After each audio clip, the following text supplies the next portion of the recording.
All right, I want to go now and bring on Mike Davis. He's the founder of the Article 3 Project. Mike, thank you for joining us on Washington Watch. We are honored to have you. Thank you for having me, Congressman. Well, glad to.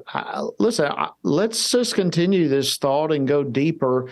You are, of course, very deeply rooted from a legal perspective. Let me begin by asking you the same question I just asked Tim. What is the future of our legal systems, our legal schools, the students that are coming out of the schools, the impact that that is going to have on the legal system and judicial branch of our government going forward? If what happened at Stanford and similar incidents like that, if this is not changed, what does the future look like? Well, first of all, I want to say that the future looks very bright when we have young law students like Tim Rosenberger, who we just saw on your show. That is the truth. This guy has a lot of courage for taking on university deans at Stanford University. So I want to say cheers to him.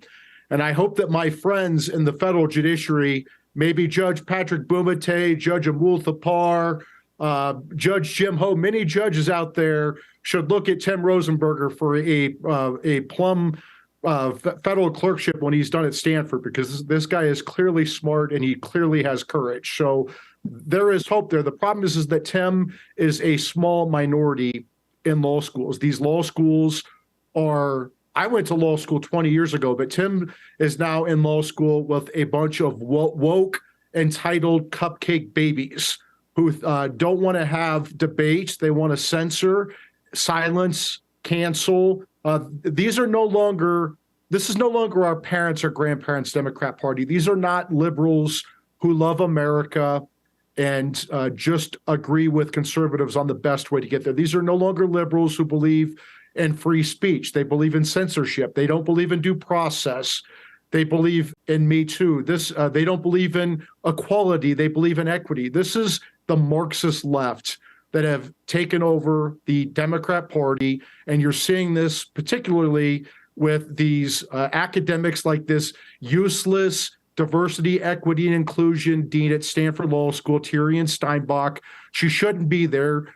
She proved that she shouldn't be there. The university should fire her immediately. Federal judges and state judges should stop hiring Stanford law students until she's fired. Stanford's donors should stop giving money to Stanford University until she's fired, and they should call the Stanford president and demand that she gets fired. That is totally unacceptable, what DEI Dean Steinbach did to anyone, let alone a federal appellate judge, Judge Kyle Duncan. It's unacceptable, and there has to be consequences. There have to be consequences for what she did. Those students who held up the most disgusting signs trying to shout him down. Look, it's not free speech to show up and shout someone down. That is not free speech. That is what Marxists do, and we cannot tolerate this in America. And they've crossed a red line here. There needs to be consequences. Absolutely. Listen, you just ditto.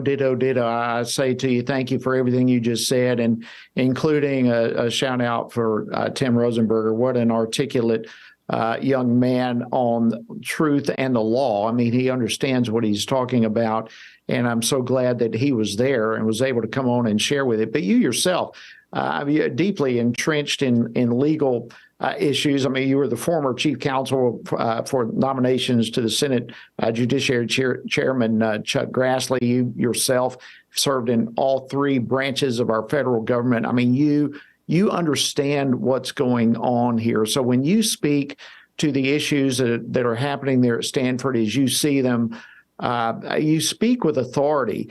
How would you rate other Ivy League schools? I mean, where across the board is what happened at Stanford, by the way, in other words, a unique scenario, or is this type of thing acceptable in so many of our other law schools across the country?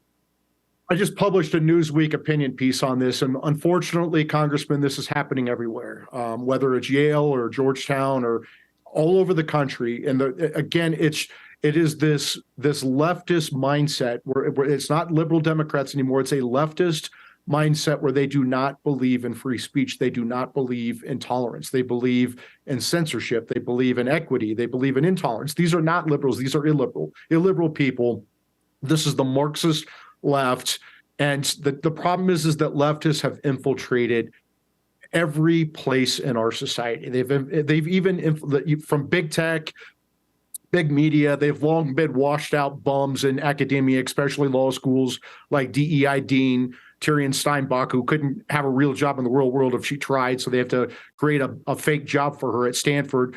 That's the problem is you have these leftists taking over these key institutions. Heck, they're even taking over the military. We even have a woke military now. And it's just, look, if I were the communist Chinese, if I could write a playbook to destroy America, what we've been doing in America over the last 3 or 4 years with COVID lockdowns and BLM and Antifa and Me Too and pronouns and just equity, all the nonsense that we've seen, all these tactics from the Marxist left, that would be right. That would be in my playbook if I were the communist Chinese government, because it's doing so much damage to our country. We're seeing our country divided, maybe trying to conquer us, pitting us against each other, making us hate our country. So maybe they can rebuild it in their Marxist image, build back better. Who knows?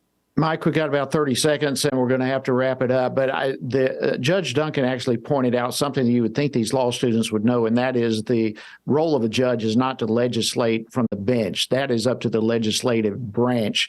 Is the Constitution basically been thrown out in our law schools? 15 seconds.